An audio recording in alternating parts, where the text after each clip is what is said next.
Okay, so I'm Alana Dora and the president of AGECS, and I'm pleased and honoured to present the Association of Graduates in Early Childhood Studies 2020 Reflect Reconciliation Action Plan, which is our first RAP as the AGECS.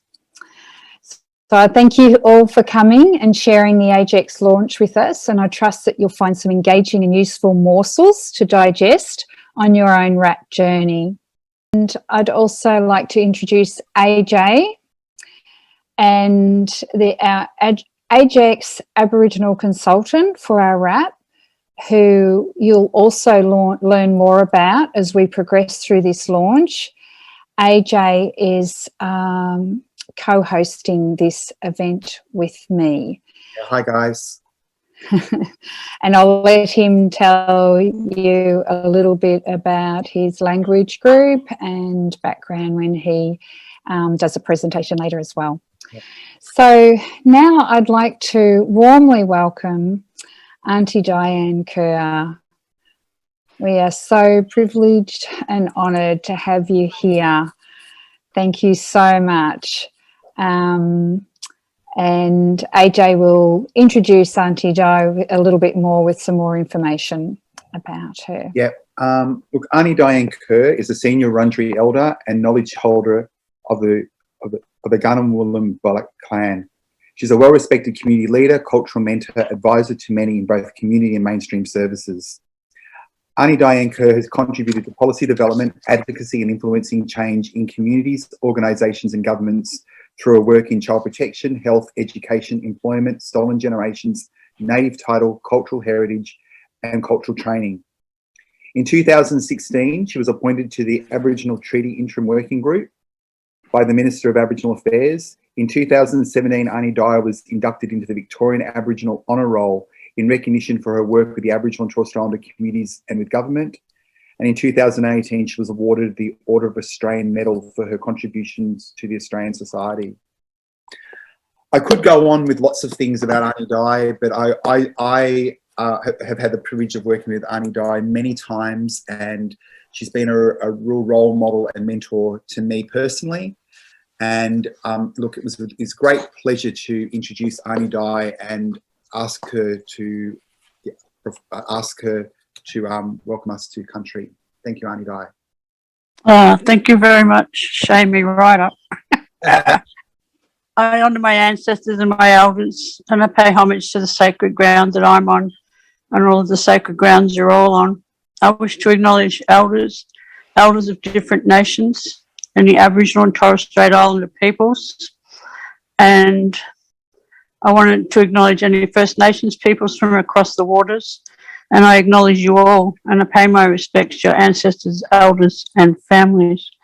I wanted to thank you for inviting me to your launch today, and you know, childcare is important to me, and it's actually my first job as a childcare worker many moons ago. And I enjoyed it immensely. And I know you do a little bit different, you do funding and things, but you know, children are our future, and they're beautiful, and they're the only people in the world that can melt your heart, especially with a smile or a hug. No one else can do it. The children can. And in saying that, you know, I'd like to ask all of you to remember every day to share who you are and where you come from, because we're many cultured people, you know, and a lot of us don't know about each other's culture, and sometimes because of media we get the wrong idea and we get a bit scared. And I think if we shared our culture and our stories and we truly understood each other, that we could live in harmony. And when we live in harmony, we eradicate racism and stigma, and we do pave the way for our young ones, our boo-books, we call them our boo-books, for them to be able to live in peace and walk our streets without fear of any harm. And in some of our communities that can't happen at the moment, and it's up to us, our adults, to change this by knowing each other and knowing about each other's culture. And I really believe that it can happen. It doesn't take any money. All it takes is an open heart and an open hand. And I think if we try to do that every day and talk to someone every day, we can make it a better place for our young ones. And, you know, I sort of cheat a little bit because I do welcomes and I do get to speak to people every day in my life, and I appreciate what everybody does. But tonight we're on Zoom, which is still new to me. I've had to learn how to Zoom, as most of our elders have. And because of this pandemic, we're all, you know, locked up, and some are very frustrated, some are angry, some are okay. I'm halfway. But, you know, some are depressed and got anxiety, and unfortunately, our homeless have increased during this time. So I think this pandemic has stopped us in our lives to make us think and to stop us.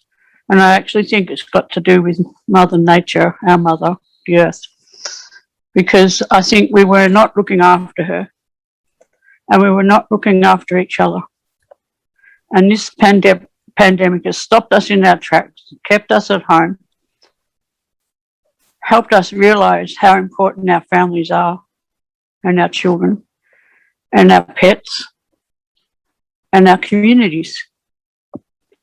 And I know that has helped me. And, you know, I was depressed. I have chronic depression, but I got a bit depressed, but there are ways we can get over things. And one of my young mentees, which I call my grasshopper, there's no Kung Fu, we're old enough to know Kung Fu, I call her my little grasshopper, and she helped me put on a site on Facebook called We Can Do This, which is still open.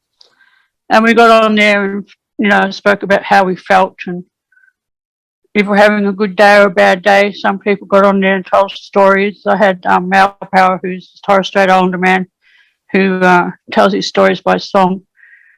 And he got on there with his cousin and gave us Dreamtime stories from the Torres Strait. We had another lady that was doing cooking lessons every Wednesday. And I don't know, we had quite a big number. I was quite impressed, actually, that many people listened to us and wanted to hear us. And I went on live every couple of days and, you know, told them how I was feeling and how we needed to look after each other. But this new technology with Facebook and everything does bring us together, but we have to remember that sometimes it doesn't. Sometimes it can be, you know, not so nice. But remember, when we do come out of lockout, for those that are still in like myself, to remember the lesson that we've learned during this time and not to forget about it and not to forget about each other. You know, what you fellas do is really important to our future leaders. And I really believe that with everything, with childcare, with the first, you know, from young age, that we can help them and we can give them strength and resilience and cultural strength and connection to country, which is very important to our kids. And if we do that, I think we will have a good future. So thank you again for inviting me. Sorry I yarn too much, I know, but, you know, you get me on here and you can't get rid of me, eh? But can I just say, may Bunjil, my creator, surround you all and give you strength and resilience. We're zooming into Melbourne, Glenroy where I am, so it's Wurundjeri country. So I'll say Womanjika, Wurundjeri Balik, Yimangundi Big, and that means welcome to Wurundjeri country. So Nungajin, thank you. Thank you so much, Honey Di. Thank you. There's a lot to reflect on there. Well, thank you, Arnie Di, for that beautiful and heartfelt welcome. Every time I do hear Arnie Di talk, I get tears coming into my eyes because her welcomes mean so much to people, especially people that aren't from local country. Alana said I would introduce myself after Arnie Diane. I'm AJ Williams. My background's Wiradjuri and Watchable. So my family come from Gimbulla, Horsham and Dubbo, Wellington area of New South Wales. So technically I'm a visitor on this land here. And being welcomed to country by a traditional owner is so important, because it gives you permission to access the land and their knowledge, but on conditions. And the conditions are that this is not my land, this is their land. And I have to follow the rules and laws, LORESs and the LAWSs, and all the rules that, according to the local people of whose land that I'm actually currently on. So thank you once again, Arnie Di, for your beautiful welcome. We've now got a performance by a friend of mine, Alison Walker, who, where is she? Is she on the screen coming up?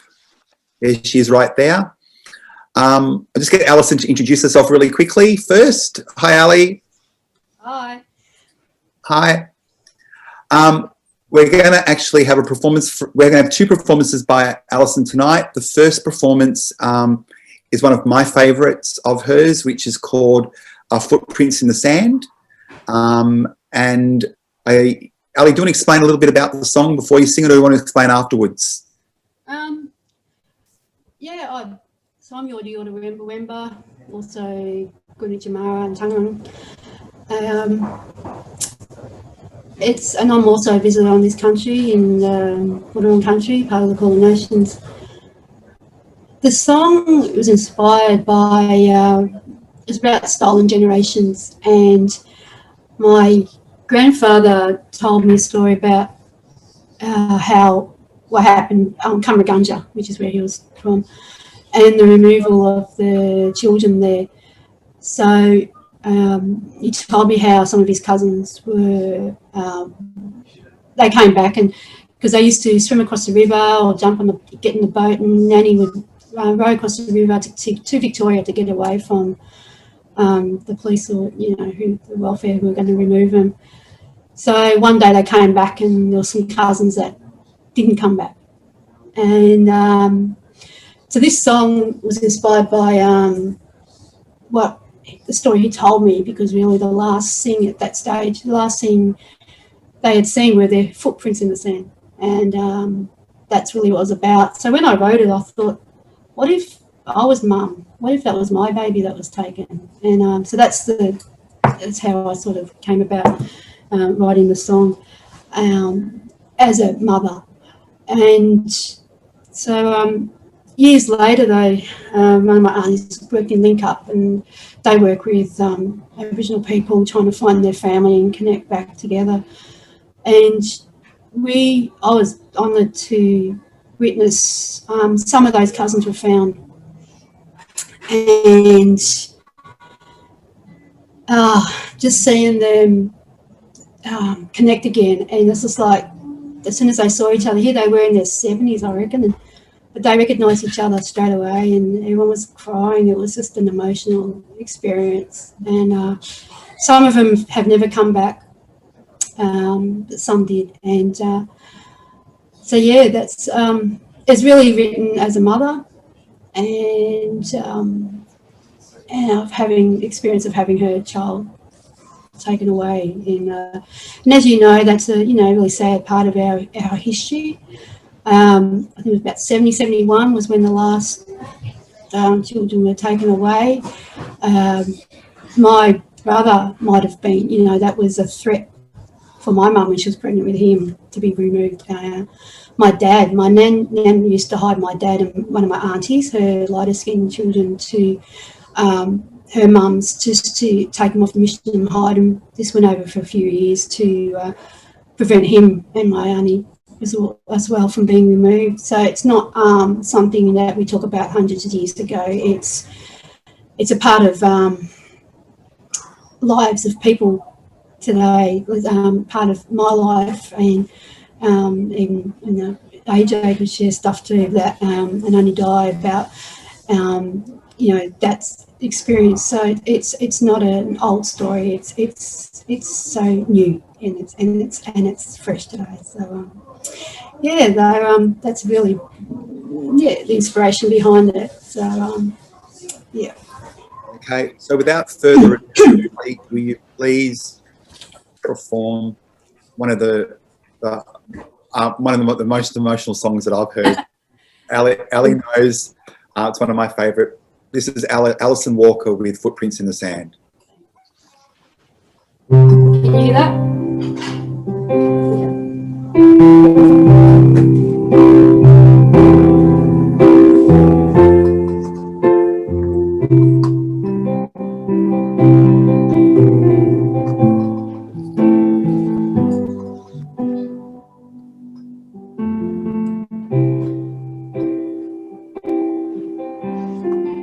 Sun was shining in the east and fire burning down. We just had some breakfast and a cup of tea to wash it down. I went to the river to wash my dishes so when someone called out there's stars coming down the road. No one here had a car, so it could only be someone who was on their way to do an evil deed. Kids were being hidden in the bush and far away. I dropped my dishes in the mud and ran back to my place. For my campsite, I saw those footprints in the sand, made from my baby's feet where they had touched the land. I traced my finger around those tiny footprints and realized that car was driving off with my baby inside.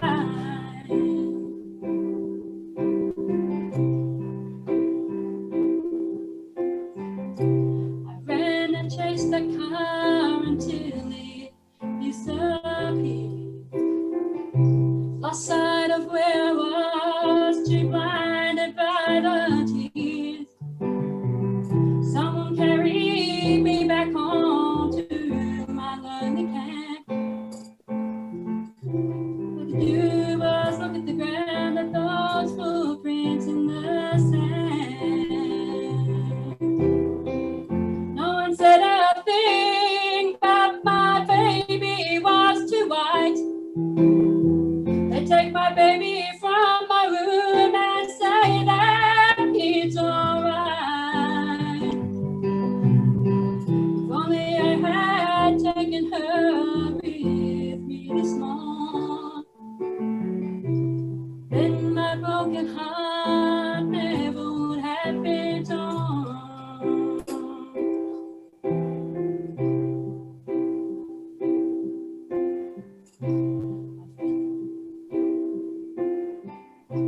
I folded clothes and smelled her scent in the wood. Sit down in the chair where she would be set to. I could still feel the soft touch of her little hand. All I could do was look at the ground and her footprints in the sand. And still feel the soft touch of her little hand.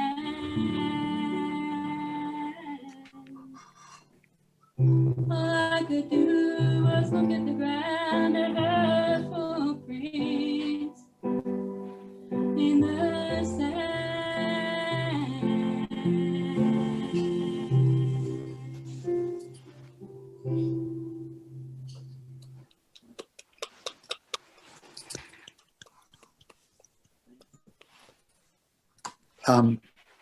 Wow. The words are so powerful if you were hearing exactly what was being sung. about the removal, the forcible removal of a child and the impact that that had on the mother and the family that came after it. Ali, I just want to again thank you very much for agreeing to sing that, and please, ladies and gentlemen, please give Ali another round of applause for that beautiful song. Ali will be back with us with another song that she hasn't told me what it is because she wants to surprise us a little bit later, but I'm going to throw back to Alana. Thank you, AJ. Thank you, Alison. Yeah, no words. That's why we're here, isn't it? That's why we're all here.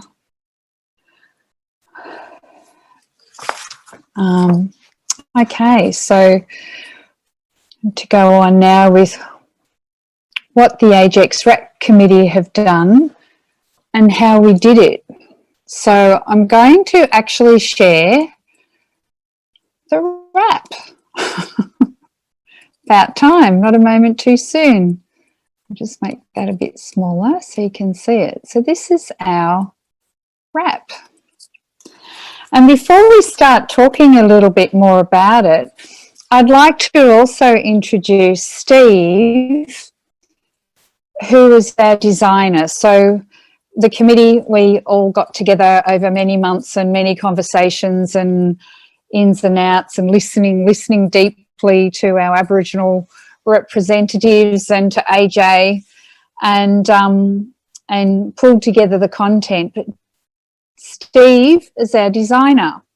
And Steve Young, are you there? Would you like to just, hey. Yeah, and maybe introduce yourself and also what language group you're from as well, Steve? Yeah, look, my mob comes from northeastern Tasmania, of what the area is now called Ben Lomond. I believe it was called Turpina or something like this. I always forget the name of it. It's Turapina. So the language group is Palawakani. Thank you so much. And maybe what I wanted to draw attention to was it was nice to start with Steve's work, because not only did he design it, but he also did some artwork for it. We'll come back to that piece of artwork there, which you can see starting with the watermark on the contents page, and it weaves its way all the way through. And guess what it's called? The name of the artwork, Steve? Journey Home. Yeah. So it goes right through. It's just absolutely beautiful. Did you want to talk a little bit about that? What it means for you, Steve? Just rested on that page. I designed it for the RAP. It was basically like, if you look at the contents page, we can see the whole image on the orange background. Yep.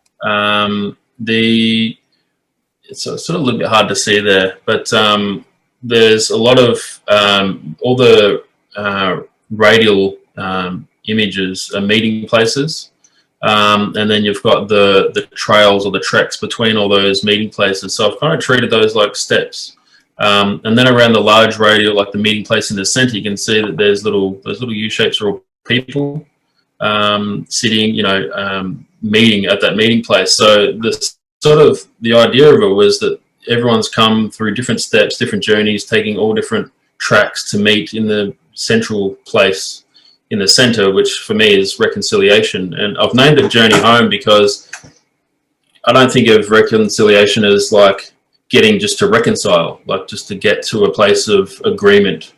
It's more of like finding a comfortable place that we can all call home. So, I feel like, on one hand, you've got, some people that are really at odds with what's going on in Australia, that feel like, particularly like the Indigenous community might feel like for some of them that,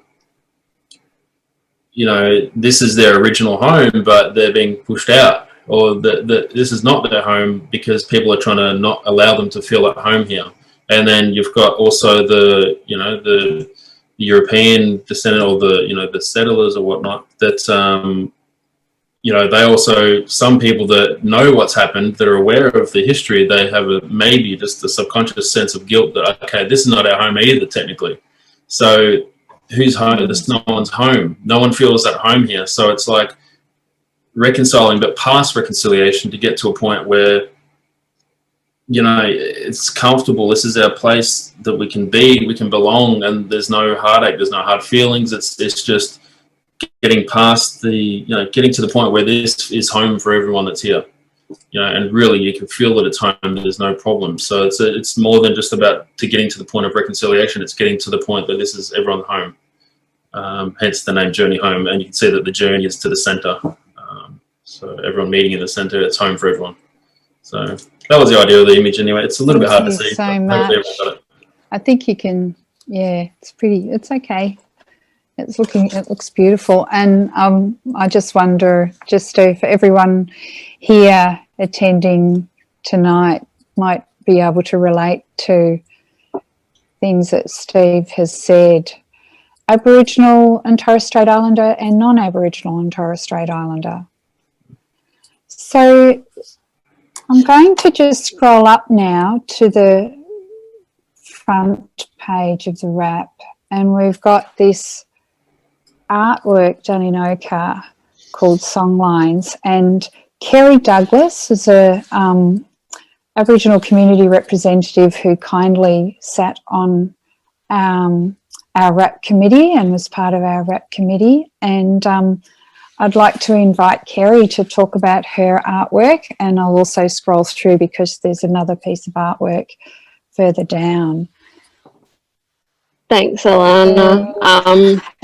I'm going to be using some language from my people, the Jajawarong. I would really like to acknowledge Arnie Dye for her welcome. So Duma, thank you, Arnie Dye. I would also like to acknowledge the ancestors and elders of my people, the Jajawarong and the Bangarang people. I was extremely honoured to have been asked to have some of my artwork in this document. It's absolutely amazing. I'm very honoured. The artwork on the cover is called Songlines. It has been painted using ochre, sourced from Jajawarong Jandak or country. Songlines represent the stories that are handed down from generation to generation from our elders and our ancestors, passing down cultural knowledge from through songs, through stories along the lines. So yeah, it's very fitting that we are using that as our cover picture. So thank you very much for that, Alana.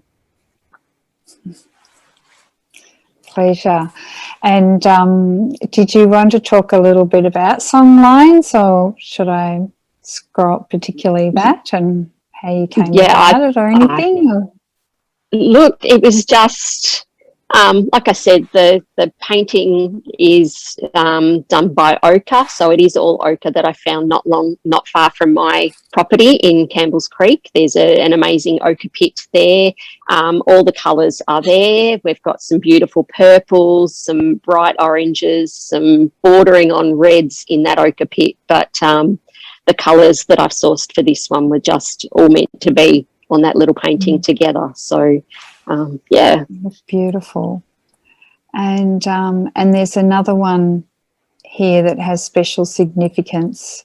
Just scrolling down this one. So the painting in the background there is called Gathering.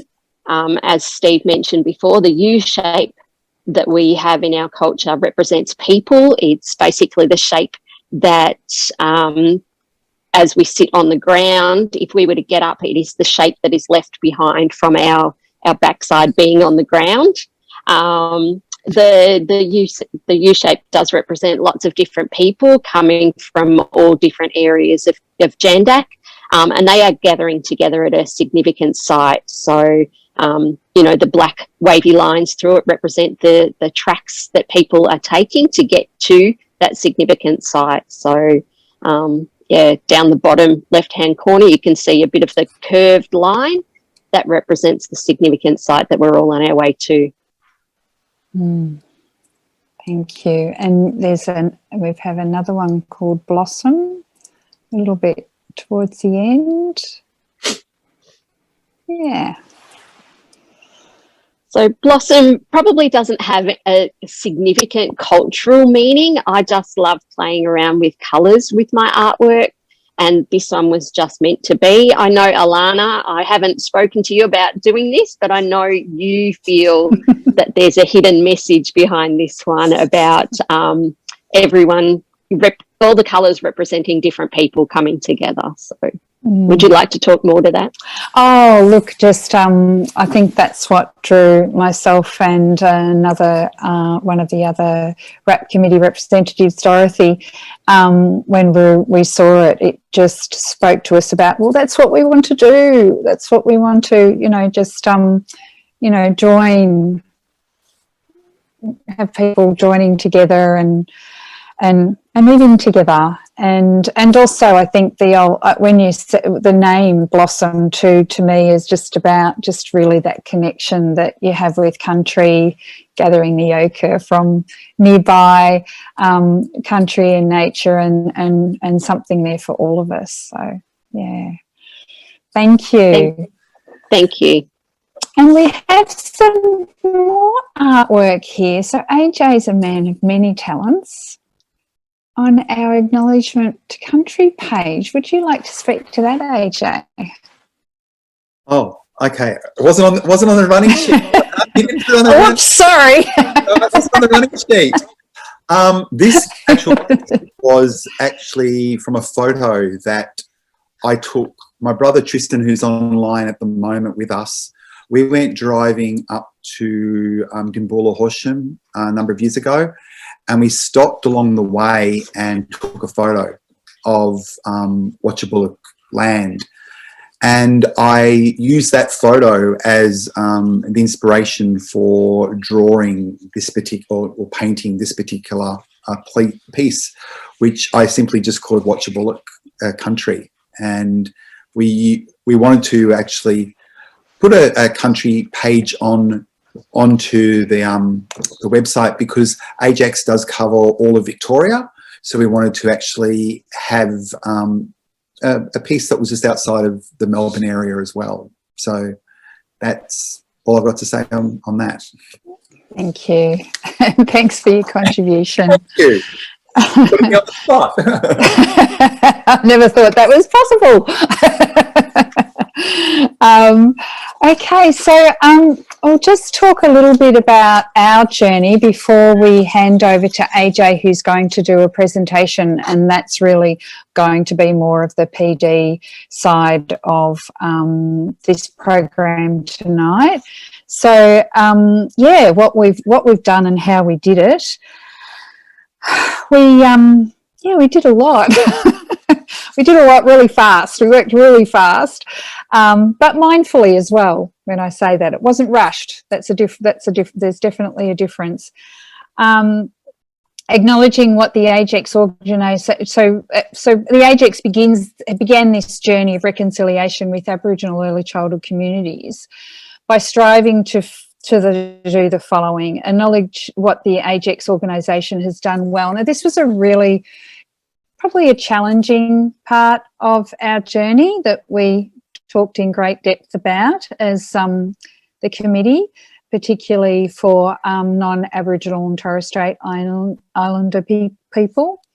What we've done well, but also accepting where the organisation may have contributed to the problems of Aboriginal children and their families as a 100-year-old organisation. When I listened to Alison's song, this really came to my mind, We've all been, had the wool pulled over our eyes, as we know, and the campaign to keep Aboriginal cultures at bay and hidden was for a while quite successful, and goodness knows what we were doing or what doing, but I know one thing. I know that once we started this journey on the RAP committee, and I know others have shared this with me, that starting with AJ's training that we had with council training to help us, support us in working with Aboriginal projects and programs, and going through on the RAP committee, I became aware of what I'd previously been ignorant of. I didn't find awareness. That comes, that's part of the journey, but I became ignorant of my ignorance. And I think that for non-Aboriginal and Torres Strait Islander early childhood educators, you might find that a lot, and don't be afraid of that. And that's probably the big message that we got, speaking for our RAP committee and our council, that don't be afraid to say, I don't know, or I don't get it, or I've made a mistake. Yeah, it's a journey, and there's a lot of ignorance because that was the intention. That was the colonial intention for decades. And so another way that we, the AGECS is beginning our journey of reconciliation with Aboriginal early childhood communities, is to strive to advocate and lead the way with truth telling. And Alison's song, you know, so much of this doesn't have to be in written text because there's so many other ways to tell the truth. And Alison's song was an incredible, I find there's nothing more powerful than to connect people emotionally to the truth, not just cognitively. And of course, building relationships with the broader Aboriginal early childhood education community, listening deeply and deeply, and listening again. Lots of listening. When delivering projects and programs, we're learning to acknowledge and promote the principles of Aboriginal self-management and self-determination. We're providing relevant and culturally sensitive projects and professional development programs that include family-centred practices that promote trauma-informed practices and culturally inclusive curriculums. And we're contributing to the early childhood education Closing the Gap objectives to ensure Aboriginal children are active participants in early childhood programs while building on their strong foundations of family, community and culture. So our journey, really, this is a document, and AJ will talk about that. It's a document, but the real journey begins now as we implement our plan, our action plan. So I'll hand over to,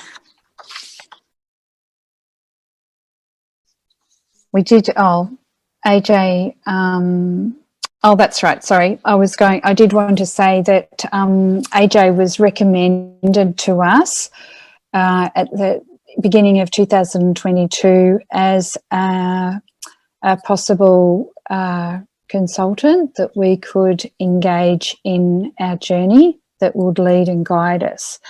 And what a great recommendation that was.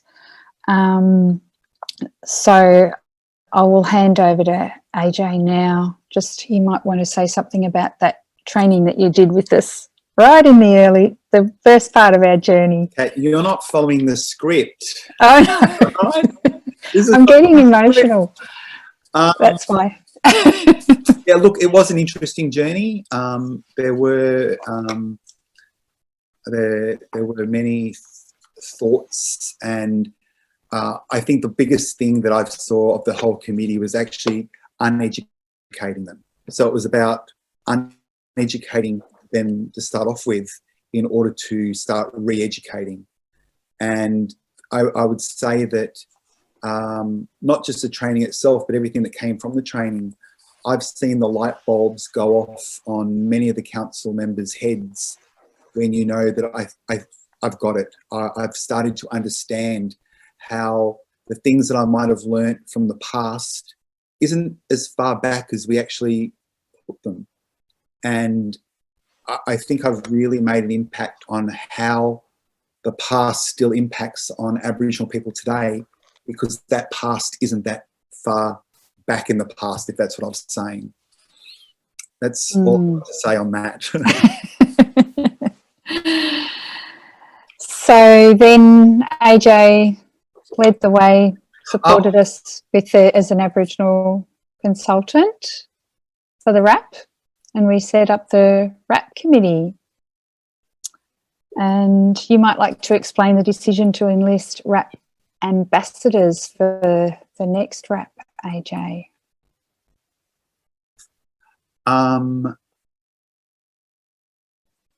Is this on the list? Or are you Yeah, it is. Okay, this one's actually on the list. Okay. We actually have appointed through the council to implement the RAP, and in order to do that is to create some reconciliation ambassador roles. There are 3 ambassadors, or there's actually 5 ambassadors actually online at the moment. They are, do you want me to name them? Is that all right? Yes, because we haven't. We need to. We can introduce the whole RAP committee and the working group. Sarah, there is Dorothy. Sam, yep. There is Alana. There is Tristan, and there are Kerry. Kerry and Tristan have both agreed to be Sandra. And Sandra. Sorry, and Sandra.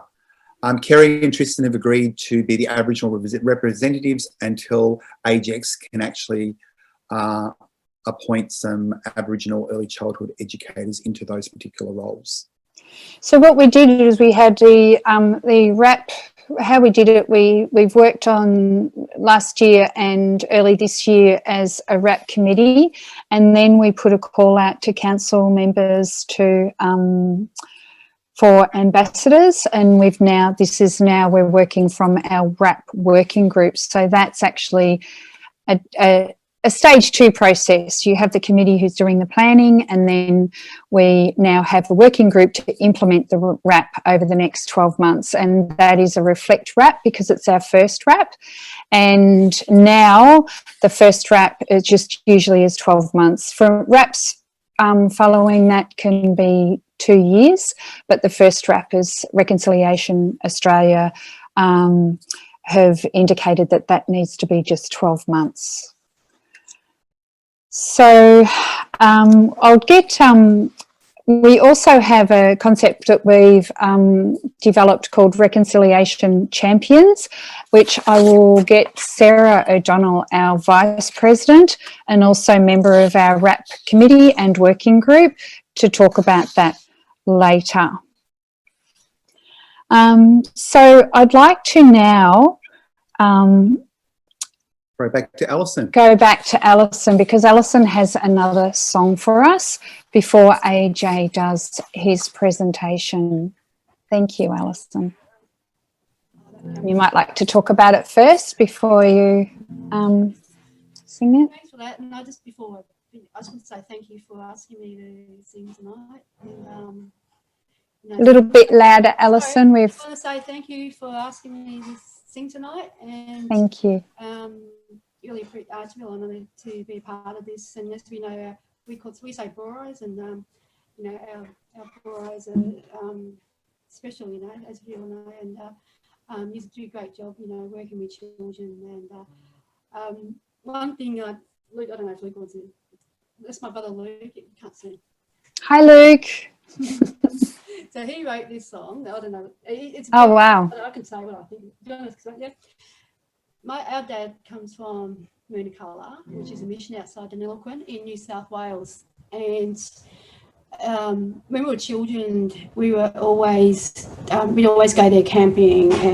Easter, Christmas, could be September in the spring,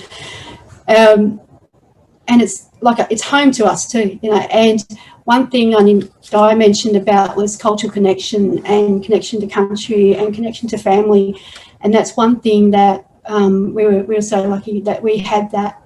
And so it doesn't matter how you feel. I don't know if you know what it's like when you sort of start to come home and you get a feeling over you, you're getting closer to home. And so this is Luke's wrote this song called Smudgery Mukai. And Mukai is a joke. It's a joke, yeah. It's a joke, and yeah, but it's a fun song. But it's really for us. It's about going home to our country. It's between we're on the Edwards River, but we're between the Tamudgery Creek and the Collagen Creek. There's a lot of our country and a lot of our traditional country.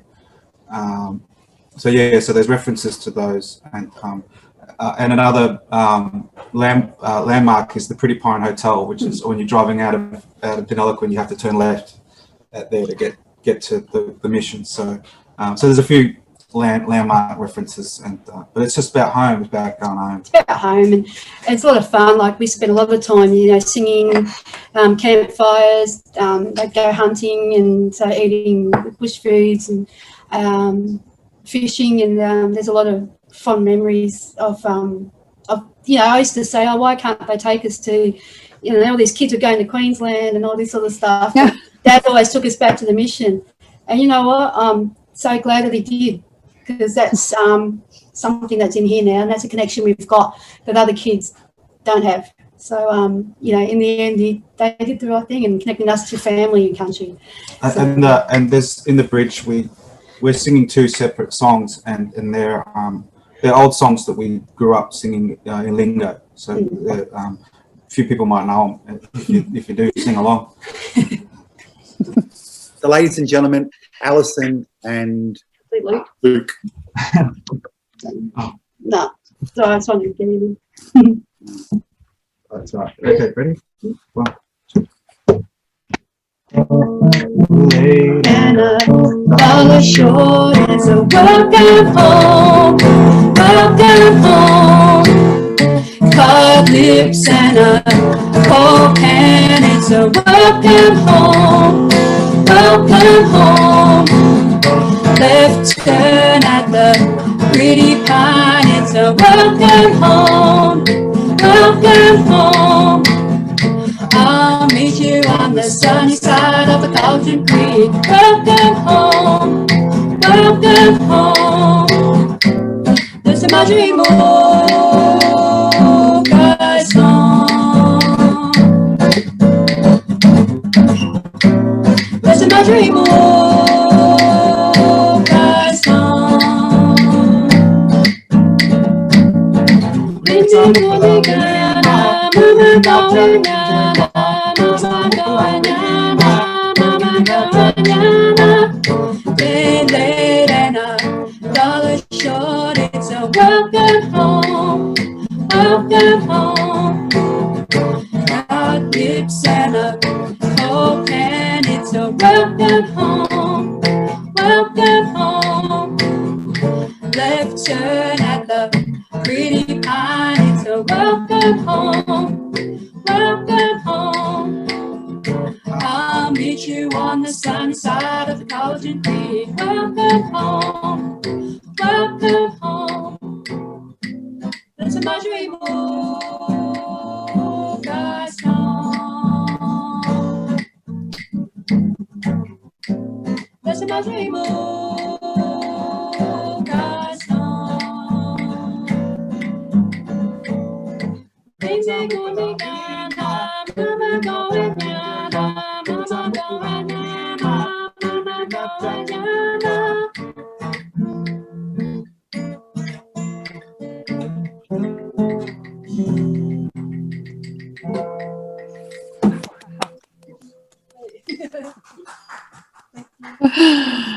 Thanks. Thank you so much. You can hear it. You can see everyone clapping. You might not hear us because they're all on mute.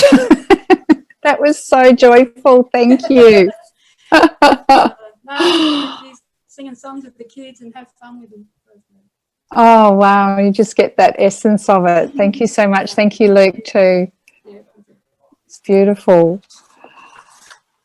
And the essence of culture. Yeah.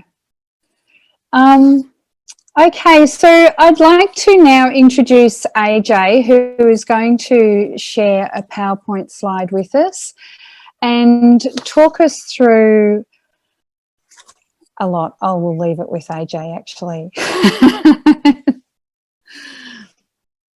Okay, hold on. Okay, hi guys, welcome. Just doing a little bit of a presentation about the AGECS Reconciliation Action Plan. Before I do start, I'm just going to acknowledge traditional owners of the land that I'm meeting on, the people of the Wurundjeri. I'm here in Hawthorn Kew, and I pay respect to their elders past, present and emerging. And I extend that to the lands where you're coming from too, and I pay respect to their elders past, present and emerging, and I acknowledge any other Aboriginal people that are here today. So what I'm here to talk about a little bit for a PD session for the next 15 minutes or so is basically about reconciliation action planning, but to actually understand what it means to actually be culturally competent.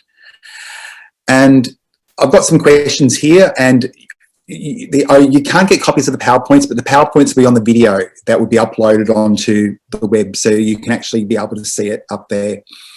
I'm happy for you to ask questions into the chat, and if you've got any, if we've got time at the end, I'll answer the questions. But Alana and I will I'll get all the questions, and I can actually put down all the answers, and we'll put them up on the web as well.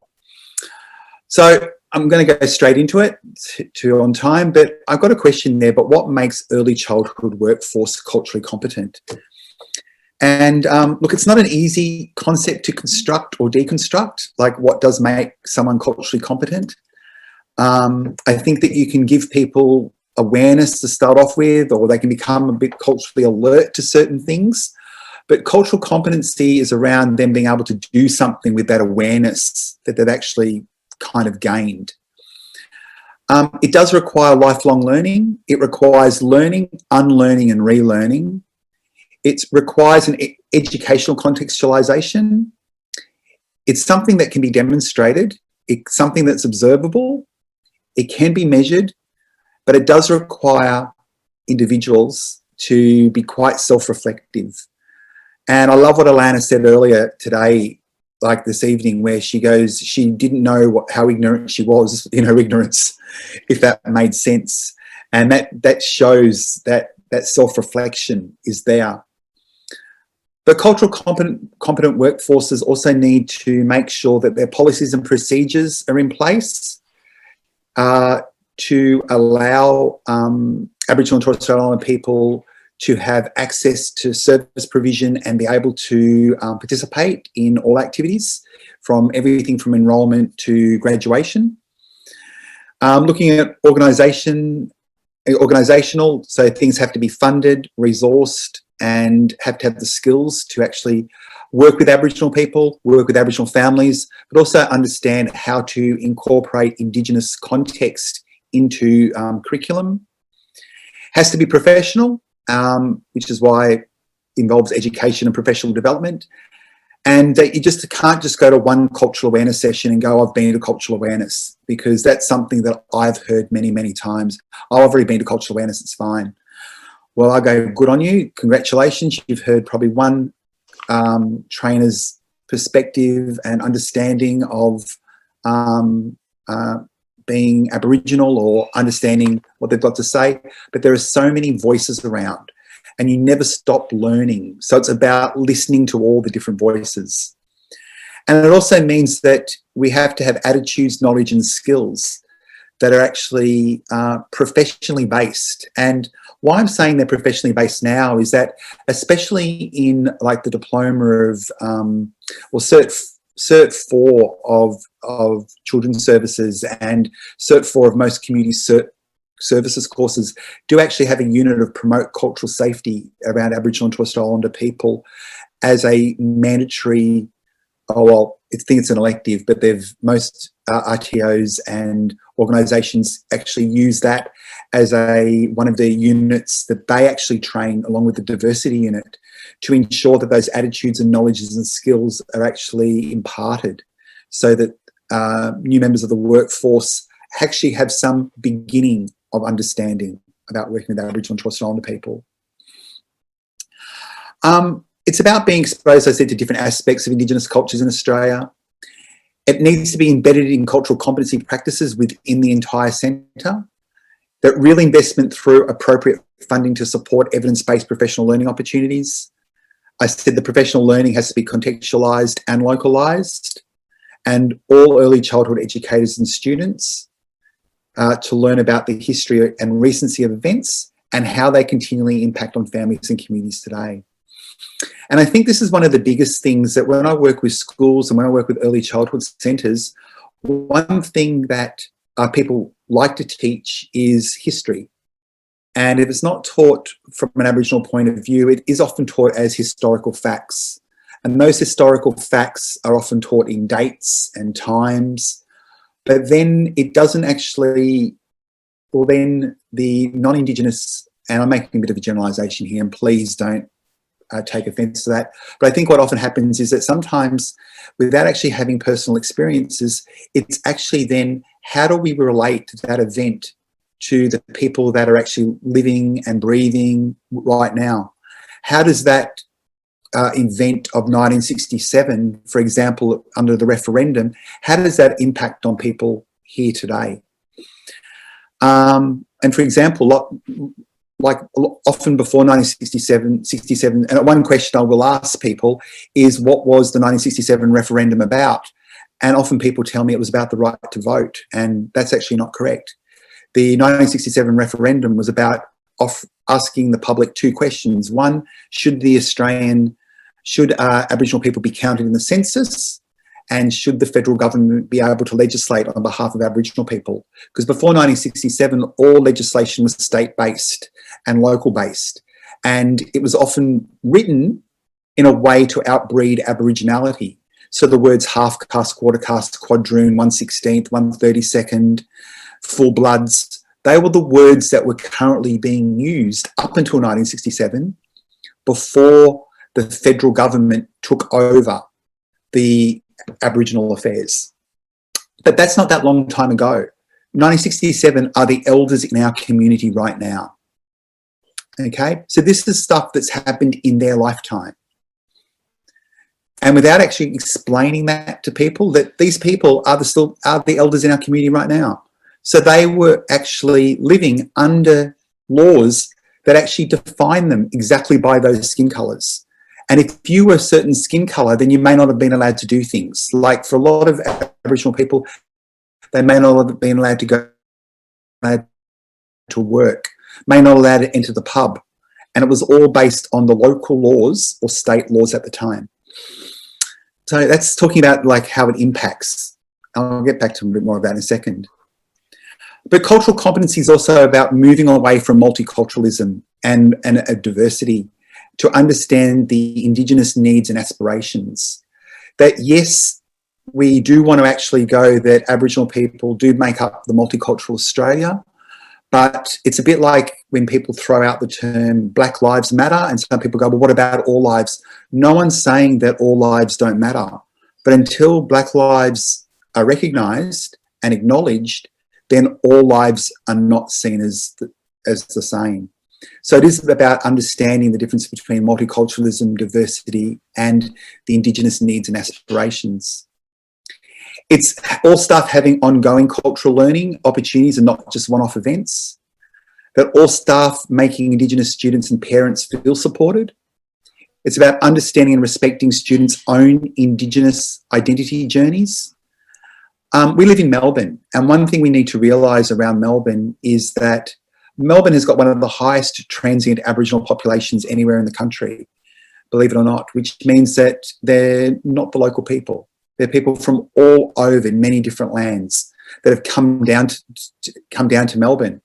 And there are a lot of people that are actually, because of previous laws, have been denied access to their family stories, to their language, to understanding culture. And a lot of the kids that I work with, and I know they're a lot older because I work with youth programs, is many of them are not connected to their own culture because of those previous laws that prevented their family from learning that information about themselves.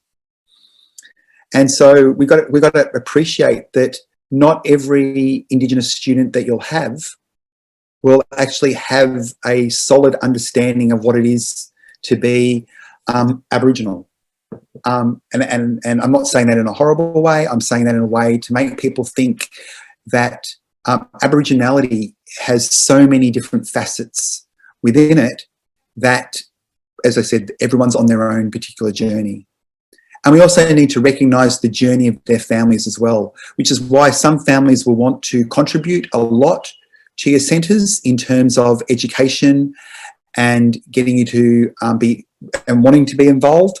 And then you'll get other families that might pull back a little bit because they are kind of sometimes a bit scared to acknowledge that I don't know much about my Aboriginal history or my family dynamic or my family history as well. So this is a couple of things to think about to start off with. But another question, who can say that your childhood workforce or centre is culturally competent? I hear a lot of times early childhood centres saying to me, oh, look, we are culturally competent. We take into account all cultures. I just want to say that is that, you know, cultural safety is something that you can't define yourself.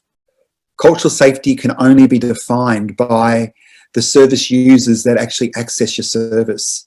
So only an Aboriginal family can say whether they feel culturally safe. Only an Aboriginal staff member that works with you can state that they feel culturally safe in terms of sharing their Aboriginality with you.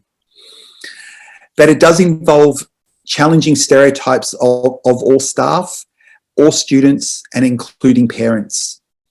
It involves understanding cultural sensitivities in relation to Indigenous students and family. And this is my spelling and trying to make sure all the apostrophes are in the right place, but in relation to Indigenous students' families' histories and experiences. It's about following appropriate cultural protocols when you're engaging with Indigenous students, with Indigenous parents, Indigenous elders, and Indigenous consultants. It's about gaining trust of the community that you live in. Because what people forget is that Aboriginal people identify by their community. When I introduced myself, I actually said my name's AJ and my background's Wiradjuri and Watchable. So I talk about community. When Aboriginal people meet each other for the first time, to be honest, I don't really care who you are. My first question is, hey, where are you from? Which is asking you, name your community. And then we go from community, family to the individual, community, family, individual. And it's about gaining trust of that community, because if the community trusts you and your centre, that's when other family members are going to talk about your centre, and you're going to have more Aboriginal people wanting to enrol their kids into the early childhood centre. It's about engaging practices that enhance cultural understanding and awareness, yet are not tokenistic in nature. What I mean by this is, don't stick up the Aboriginal flag all over the place if your staff don't actually know what the Aboriginal flag means. Don't have it stuck on your signature, on your email, if you do not understand what the colours and symbols mean of those flags, because then it's tokenistic. And I have done a couple of cultural audits on early childhood centres, and that's the one thing I find, that some have got the plaques of the flag, and I walk in and I speak to one of the staff and I go, oh, I've just noticed the flag. There's a Torres Strait Islander flag there. Can you tell me what it means? And the staff member's gone, no, I don't know. Then what's the point of having it there? Does it make me feel culturally safe? Does it make my community feel culturally safe? Or have you just stuck it there for the tokenism? I'm not having a go at anybody in particular. I'm just raising issues for you to think about. It's about engaging and collaborating with local community, being involved in community events. It's about respectively displaying Aboriginal and Torres Strait Islander materials and using Indigenous resources. It's about having Indigenous voices telling Indigenous stories and understanding true facts and stats on Indigenous young people. Now, just before the workshop, I had a bit of a chat with Arnie Diane off camera. And one thing that we wanted to really stress to people, and this is something, a bit of cultural awareness thrown in here, that I don't even know if you know this, but 54% of the Indigenous population is under the age of 25. So half of the Aboriginal population is under the age of 25, and 34% are under the age of 15. What that often shows is that in this age group here, and you can probably see my mouse on the screen, between 0 and 4, Indigenous people make up 11%. It's nearly double the rate of non-Indigenous people. At 15 to 14, Indigenous people make up 27% of their population, but non-Indigenous people make up 12% of their population. And at 15 to 24, Aboriginal people make up 19% of their population, where non-Indigenous people make up 12% of the population.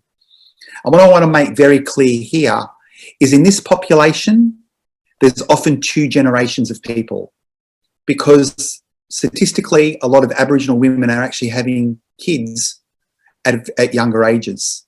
So you'll actually have a 0 to 6-year-old in the room whose mother is 24 years of age. That's where 50% of our population currently is at the moment.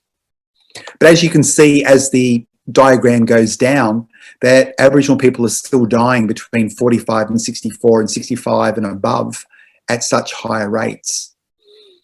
But the Aboriginal people that you'll be interacting with are often between 0 and 24 or 0 and 25, which makes up nearly 80% of the actual Indigenous population, which is actually quite significant. But there is challenges that early childhood centres often face, and sometimes that's financial costs to Indigenous knowledge, because we have to bring in cultural experts. Sometimes there's some resistance from staff or people, a fear of offending Indigenous people or a fear of offending others. That good intentions versus cultural inappropriateness, where all of a sudden the teacher's gone, oh, okay, let's do some Aboriginal painting, and they've all of a sudden decided to teach the kids how to do dot painting. That is the difference between trying to teach them with a good intent, but is it culturally appropriate to be able to do that?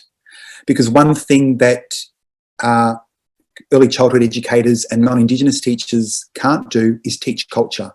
You can provide a perspective, no problem, but you can't teach culture. That can only be taught by Aboriginal and Torres Strait Islander people. It's about languages used in the classroom and making sure that that's contained. Sometimes there's a lack of leadership support around Indigenous issues, and early childhood educators with no experience in Indigenous history or understanding of recency and relevance. And I think they're the major challenges. But what are some things that you can do as an early childhood educator or an early childhood centre? And as I said there, you can't teach Aboriginal culture, but you can provide perspectives. It's about learning to embed cultural perspectives into respective teachings. It's about understanding that Aboriginal and Torres Strait Islander education is both for and about Aboriginal and Torres Strait Islander people, because there are many Aboriginal and Torres Strait Islander kids that are learning about culture for the first time within your centres. It's about developing strategies to interrupt negative and incorrect assumptions, wording and comments within a classroom setting. It's about being able to bridge cultural differences. It's about understanding that every Indigenous student is on their own identity journey, which, as I mentioned before.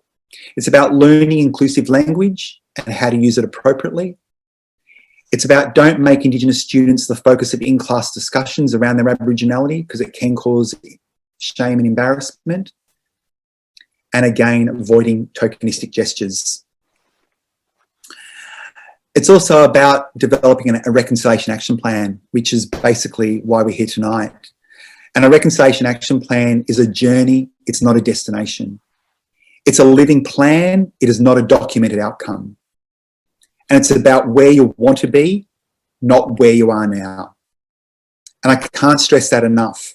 There's so many services and organisations out there that go, oh, yeah, we've got a reconciliation action plan. And it's like, well, that's lovely, but what are you doing with it? Oh, nothing. It's just like well, actually, no. It is a plot. It is a map of where you're going to be in 12 months' time, where you're going to be in 4 years' time, where you're going to be is in a very different place than where you are now. And it is the roadmap of you getting there.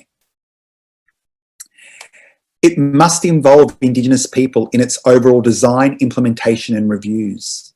And one thing that I've heard from many services is that we've got a reconciliation action plan, and when asked, So what Aboriginal people do you have as representatives?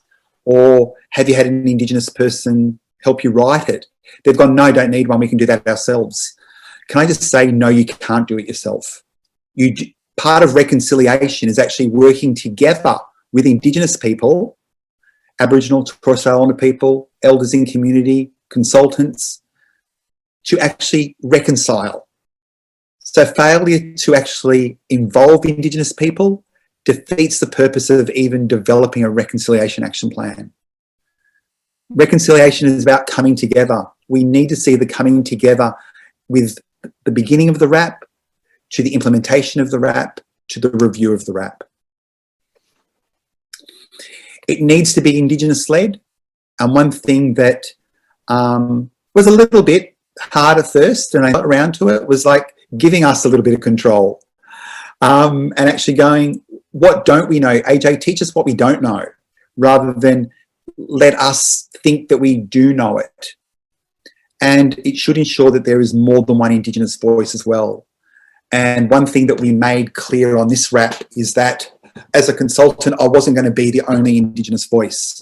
So we actually had four. We actually had Kay Mondon, who is not available to come in tonight. She is an Aboriginal early childhood centre manager. We have Kerry Douglas that was on before, who is the KESO, and sorry, Kerry, if I get it wrong, is a teacher, but has also been a KESO within the early childhood centres. Tristan, that was on before, is a early childhood educator, and myself. And even though I haven't come from an early childhood background, my background has been in youth work, but I am a nurse that specialised in maternal health.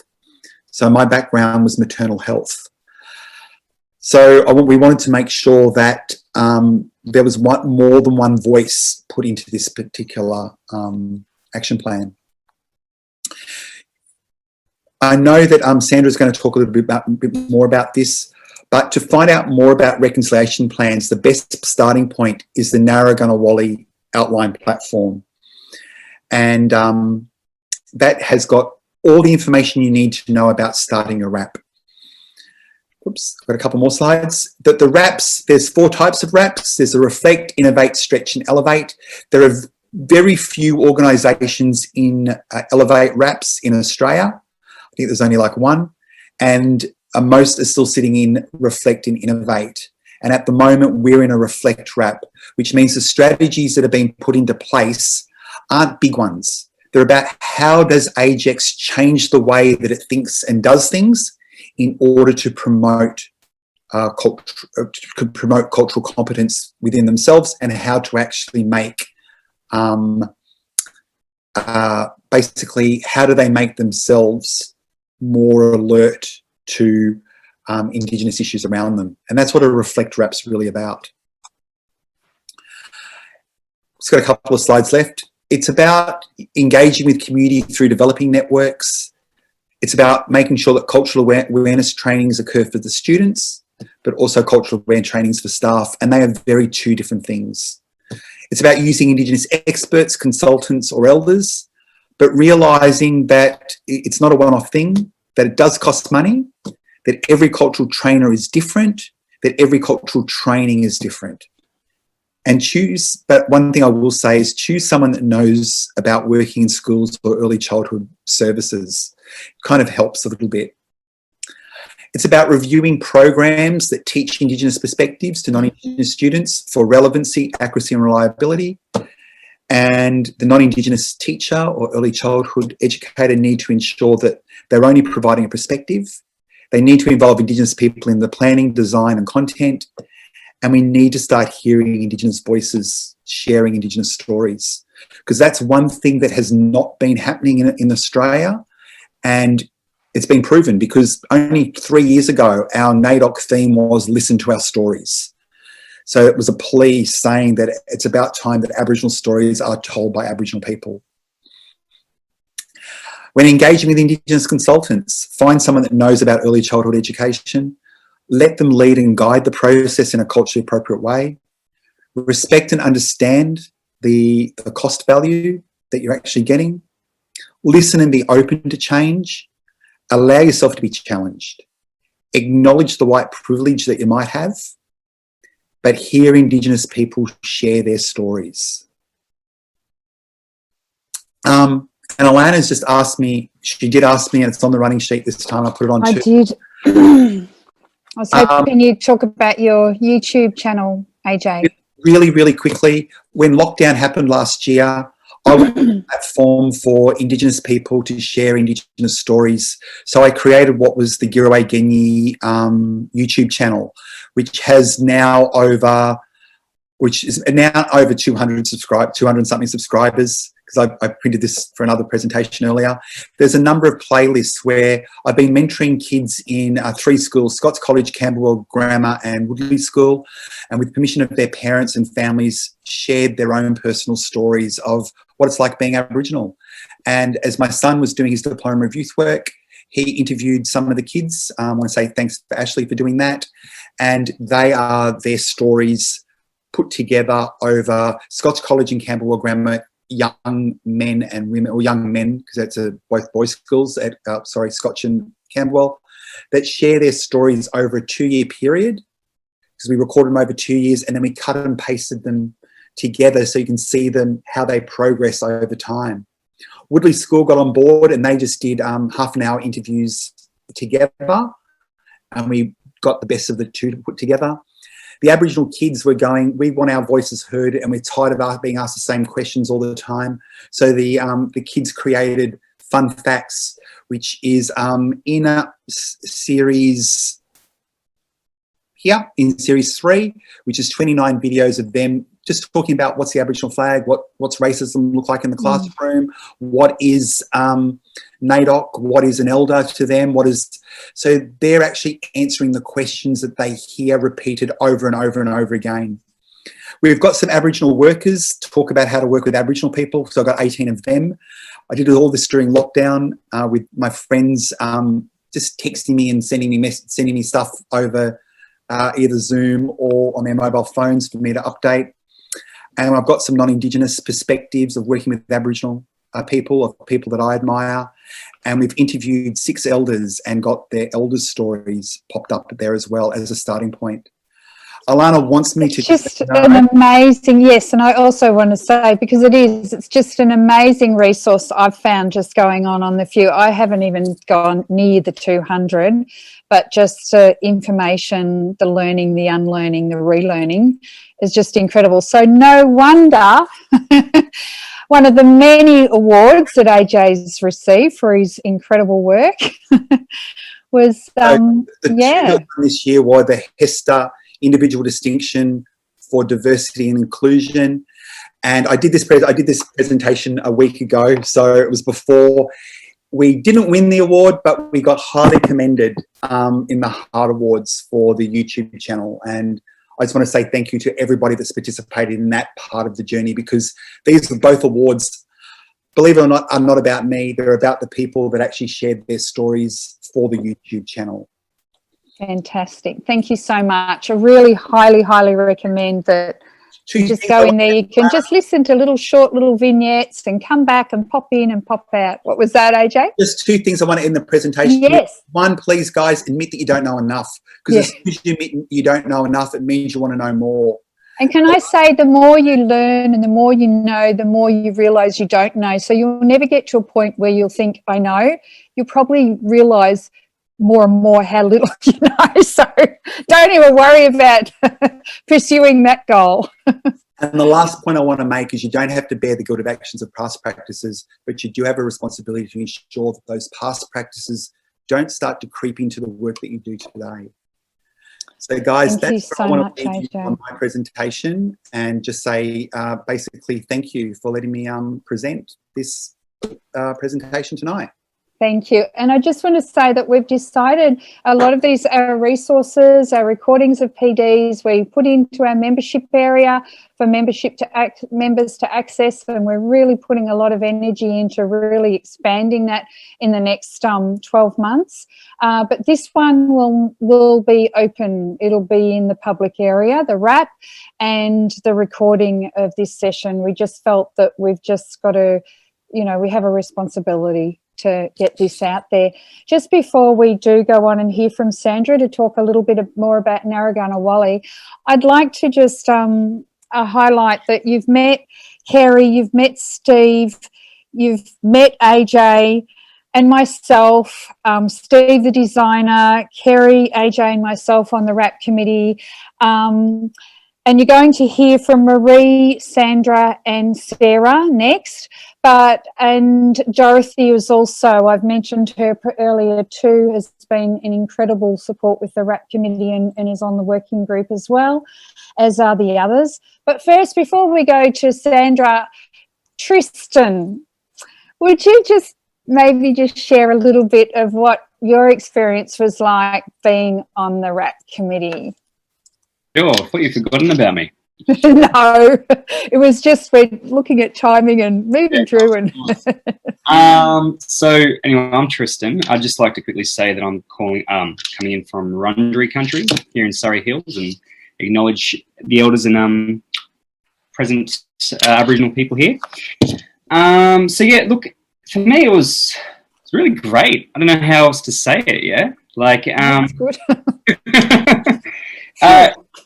No, everyone was very cohesive, and I felt, you know, as an Aboriginal man, culturally respected, culturally safe throughout the entire, however many sessions we went through. A few.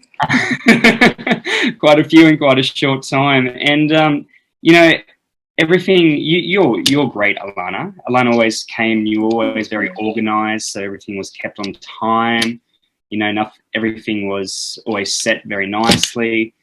And, you know, I'm very proud and very happy to be part of the committee and part of the process. And I'd like to say thank you for allowing me and letting me be part of this amazing thing that we've done. So thanks, thank Tristan. Yeah, I've very much our honour. Good words about AGECS and the work you guys do, you know. I've got a history of working with children myself. I'm also a youth worker, you know, and kind of I work with children with disabilities. And, you know, I've worked with a lot of families and with a lot of kids, and I can see your passion, like the passion everyone I've talked to, you know, Mary, yourself, everyone, and I just think it's just fantastic. So thank you, Tristan. You can be a cheerleader all you want. Wow, I'm glad we got you talking. It's been an absolute pleasure, and really we're very, very blessed to have Tristan and Kerry and AJ on the working group. They won't be as members this time. They will be sitting there as advisors until at which time we have Aboriginal early childhood educators join the group. So they're just kind of providing that stopgap for us. I would like to move on and introduce, just Sandra's just going to briefly talk about Narragansett, and then Marie will talk about the dollars. AJ talked about dollars. Well, AGECS would like to fund projects, and Marie will talk a bit about that, and Sarah will also just have a quick chat about Reconciliation Champions before we close. Again, if you've got any questions about any of these things they will talk about, please put them in the chat, because we're saving the chat, and we will get together and we will put something up with the recording and the wrap online to answering those questions. So put those in the chat, make sure you do that. Okay, Sandra. Hi, everybody. What a wonderful evening it's been. Thank you all for attending.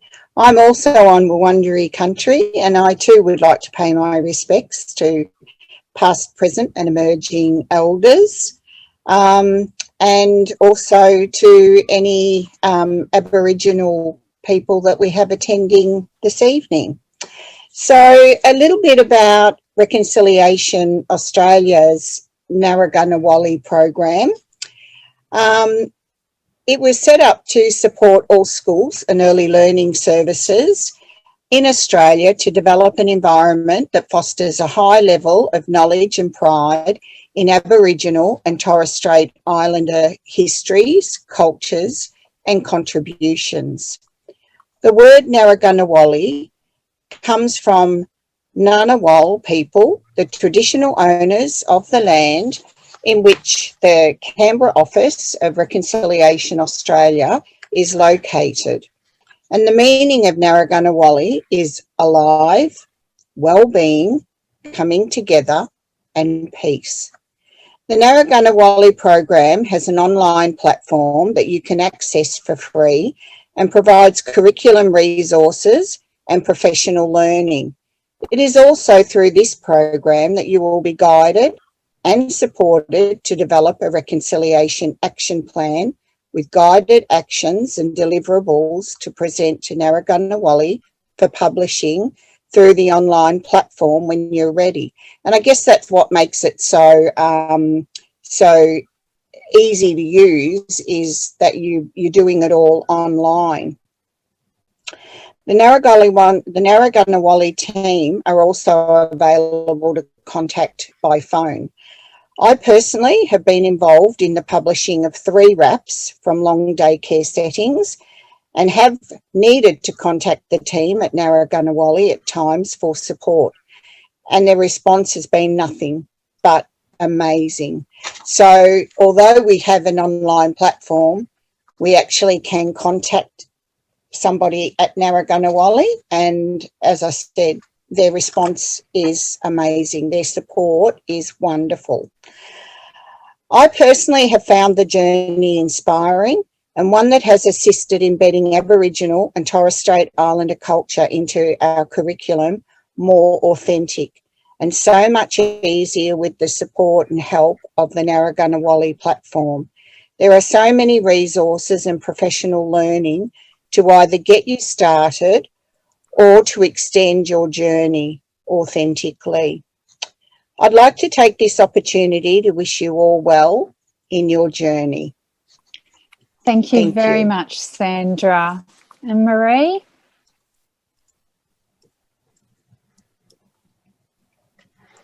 Just unmute yourself. Yes. Hi, I'm Marie Wiggins and I'm sitting on Watchable Country, and I pay my respects to the elders on this country and to Auntie Di and to Aboriginal people who've attended tonight. Such an exciting time. This is the most amazing experience that we would love everybody to do. Just everybody to do.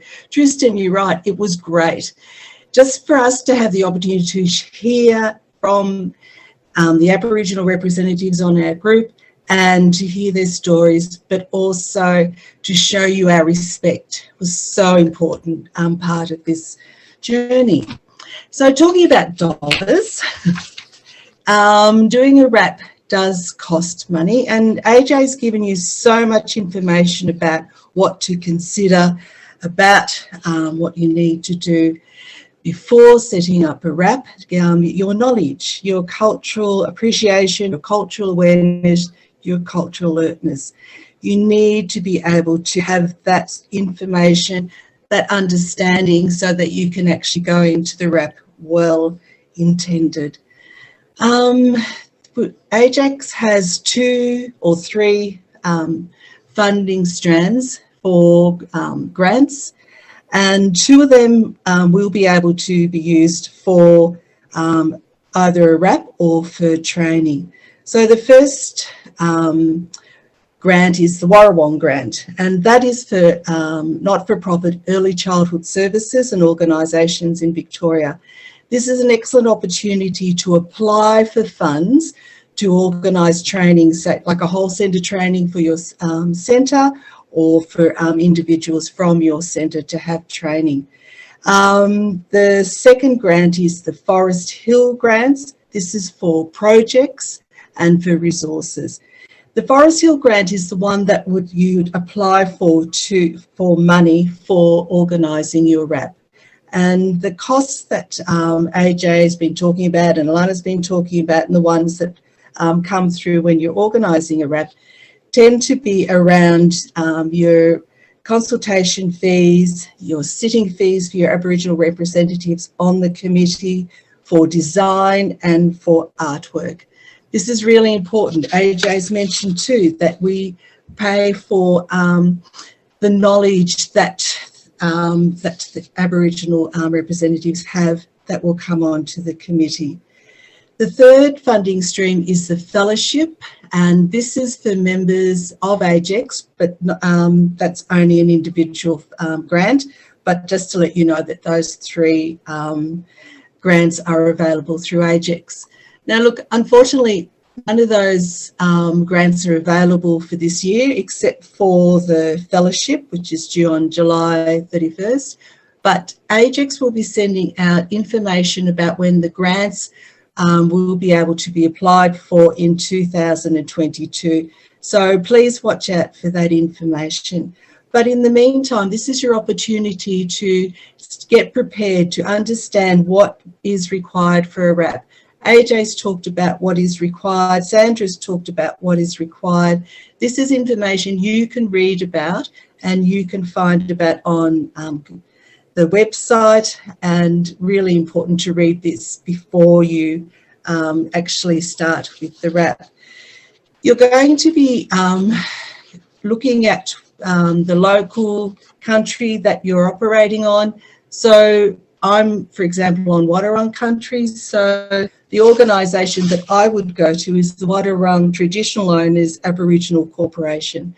I go to their website. I've been to events, and they have great resources, and they have a whole list of services. So when you know the local country that you're on, that you can look it up and find out what organisations they have. Trying to think if there's anything else. Oh, go to the AGECS website, all lowercase, agecs.org.au, and you will see there's a heading for grants, and that will tell you the information about the grants that are available. Check them out too before next year, so you have an idea what information you need to know.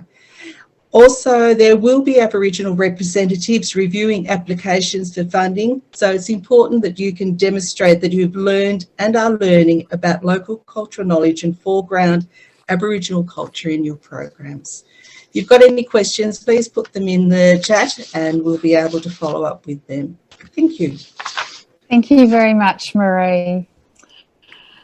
Okay, Sarah, just about Reconciliation Champions. Yeah, absolutely. And I'd like to acknowledge that tonight I'm on Wurundjeri land and to say that it has been a delight to be part of this process, as I too was one of those people who happily puts my hand up and says, I thought I knew some stuff, but I've learned so much throughout this process, and it has been a real joy to work on the RAP, which really brings me to the Reconciliation Champions, which is something that AGECS will be putting in place moving forward, because we've worked on this beautiful document, we've put so much work into it, but it's useless if we don't have a living document that helps our early childhood community learn and grow about reconciliation. And so over the coming months, we will be asking our early childhood community for reconciliation champions, and that's from across all of Victoria. We will be wanting representatives who can really demonstrate to us and to the community that they're working towards reconciliation and that they have real goals and commitment to seeing change, just like we have at AGECS. So I guess what I'd ask you to do is just start thinking about, is this something you're passionate about? Is it something that's been a passion in your service and you're really looking forward to making some change? Perhaps you have a colleague who you work with who you are right now going, a reconciliation champion is just the role for them. well, we'll be looking for those people. So, you know, I hope that tonight we've maybe inspired you with the learning, and we've started asking questions, and like us, you're starting to go, well, I'm not too sure about what more I need to learn. So absolutely put your hands up and look out for those emails that will be coming your way. Thank you very much, Sarah. And we'll also promote a lot of these things on Facebook, in the Facebook groups as well, because I know not everyone's, you know, a member here. You might decide to be a member, but we do want to get this out to everybody as well. So that concludes our launch. Thank you very much for attending, but special thanks to Auntie Di, AJ, Tristan, Steve, Kerry, Alison and Luke.